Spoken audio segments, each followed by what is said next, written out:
আমি আহিছো অঞ্জুৰ ঘৰত মানে আমাৰ মোৰ এইটো মাছুমা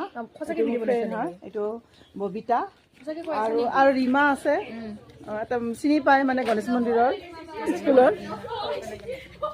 ৰীমা এইটো ৰীমা আৰু এইটো অঞ্জু আমাৰ মানে যিকেইটা গণেশ মন্দিৰত আছে চিনি পায় কমেণ্টত জনাব আৰু ৰীমা বহুত দিনৰ মূৰত ওলাইছে এইটো ৰীমা চাই লওক আৰু ইয়াতে মানে ফটো তোলাত ব্যস্ত হৈ আছে এয়া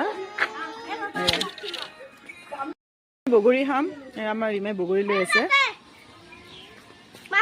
আমি মানে বহুত দিনৰ মূৰত মানে একেলগে গোটেই ফ্ৰেণ্ডবিলাক লগ হৈছোঁ মানে বহুত ভাল লাগিছে আৰু বহুত ফূৰ্তি কৰিছোঁ বহুত এনজয় কৰিছোঁ আৰু এনেকুৱা ফ্ৰেণ্ড মানে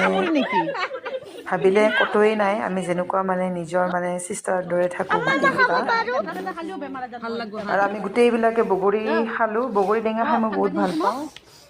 বগৰী দেখা পাই তাৰমানে মুখৰ মানে পানী ওলাই গৈছে মুখৰ পৰা আৰু আমাৰ খোৱা লোৱা হৈ গৈছে আৰু গোটেইকেইটা আমি একদম আৰু কথা কোৱাত ব্যস্ত হৈ গৈছোঁ সময়টো কেনেকুৱা গৈছে আমি নিজে গম নাপালোঁ আৰু মানে বহুতে ভাল লাগিছে